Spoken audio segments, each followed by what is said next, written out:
বন্ধ হচ্ছে না কোনো রকমের প্রকল্প। গতকাল মন্ত্রিসভার প্রথম বৈঠকে মুখ্যমন্ত্রী শুভেন্দু অধিকারী এমনটাই জানিয়েছেন। মা বোনেরা সকলে হচ্ছে জুন মাসের 1 তারিখ থেকে অন্নপূর্ণা ভাণ্ডারে 3,000 টাকা তাদের ব্যাংক অ্যাকাউন্টে পেতে চলেছেন।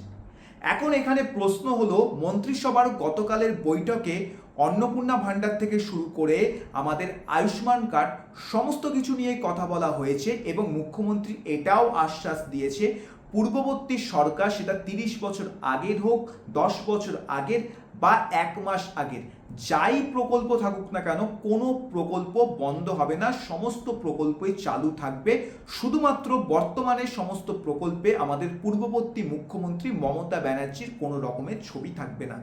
কিন্তু আমাদের যুব সমাজের মধ্যে একখানা এই মুহূর্তে চিন্তার ভাঁজ ওপেন হয়েছে যে যুব সাথী অর্থাৎ যে প্রকল্প তৃণমূল কংগ্রেসের সরকার ভোটের ঠিক 2 মাস আগে চালু করেছিল, যে প্রকল্পের মাধ্যমে অনেক বেকার যুবক যুবতীরা কিন্তু 1,500 টাকা করে গত 2 মাসে তাদের ব্যাংক অ্যাকাউন্টে পেয়েছে। এই যে যুবসাথী প্রকল্প, এই প্রকল্পের টাকাও কি জুন মাস থেকে দেওয়া হবে? কারণ গতকালের যে মন্ত্রিসভার বৈঠক ছিল, সেই বৈঠকে অন্নপূর্ণা ভাণ্ডার থেকে শুরু করে আমাদের যে আয়ুষ্মান কার্ড সমস্ত কিছু নিয়ে কথা বলা হয়েছে, বাট কোথাও কিন্তু কোনো রকমভাবে যুবসাথীর কথা বলা হয়নি। তাই অনেকেরই মনে হয়তো প্রশ্ন আসছে যে যুবসাথীর টাকাটা কি আর পাবো না? তাদেরকে একটা জিনিস ভালো করে বলে রাখতে চাই, বিজেপি সরকার কিন্তু প্রতিশ্রুতি দিয়েছিল সরকার গঠন করার অনেক আগে, ভোটের অনেক আগে থেকে, যে প্রতিশ্রুতিতে কিন্তু একটি পয়েন্ট ছিল, বেকার যুবক যুবতীরা যতদিন না চাকরি পাচ্ছে ততদিন তাদেরকে হচ্ছে প্রতি মাসে 3,000 টাকা করে সহায়তা দেওয়া হবে। এবার যুবসাথী আর এটার মধ্যে পার্থক্যটা কোথায় আছে? যুবসাথীতে কি বলেছিল, 21 বছর বয়স থেকে 40 বছর বয়স অবধি তোমাকে সারা জীবন হচ্ছে 1,500 টাকা করে পার মান্থ দেওয়া হবে, মিনিমাম মাধ্যমিক পাস হচ্ছে এলিজিবিলিটি থাকতে হবে। কিন্তু সূত্র মারফত আমরা জানতে পাচ্ছি নতুন যে যুবশক্তি প্রকল্পটা লঞ্চ করা হচ্ছে যুবসাথীর অল্টারনেটিভ হিসেবে, সেখানে এই জন্যেই এখনো অবধি কিছু বলা হয়নি বৈঠকে। তার একটাই মেন রিজন হচ্ছে এই প্রকল্পটাতে হয়তো কিছু পরিবর্তন আসতে পারে। কেমন পরিবর্তন? প্রিভিয়াস যে যুবসাথী ছিল তাতে বলা হয়েছিল 21 বছর অ্যাটলিস্ট বয়স হতে পারে, কিন্তু যুবশক্তিতে বয়স কত থেকে শুরু হবে সেটা এখনো বলা হয়নি। 2 নম্বর কথা হচ্ছে, যুবশক্তিতে স্পষ্ট বলা আছে, বিজেপির যে প্রতিশ্রুতিপত্র ছিল সেখানে তুমি কিন্তু সারা জীবন 40 বছর বা 50 বছর বয়স অবধি 3,000 টাকা সহায়তা পাবে না। যতদিন না তোমার চাকরি হচ্ছে ততদিন তুমি এই 3,000 টাকা করে পার মান্থ হচ্ছে পাবে। এখন প্রশ্ন, এলিজিবিলিটি কি হবে, কারা পাবে কারা পাবে না, সেই সব আমরা জানতে পারবো পরবর্তী যে মন্ত্রিসভার বৈঠক হবে তারপরে।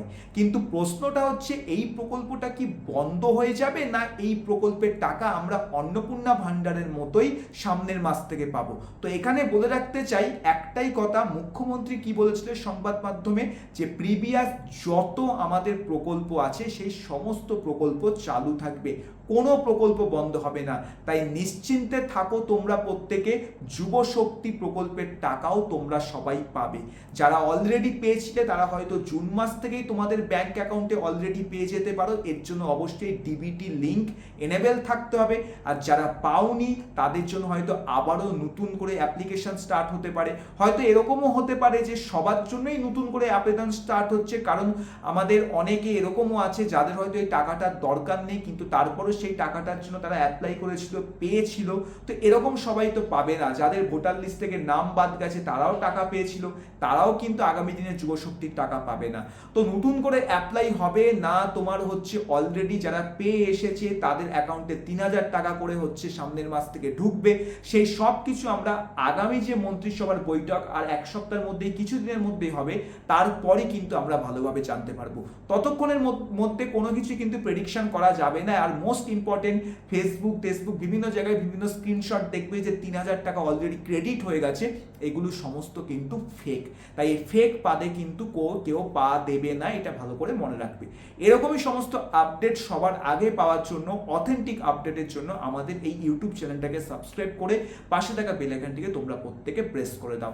আর তোমাদের মতামত কি, যুবশক্তি নিয়ে কি পরিবর্তন হওয়া উচিত, কি পরিবর্তন হওয়া উচিত নয়, তা অবশ্যই এই ভিডিওর কমেন্ট সেকশনে কমেন্ট করে জানিও।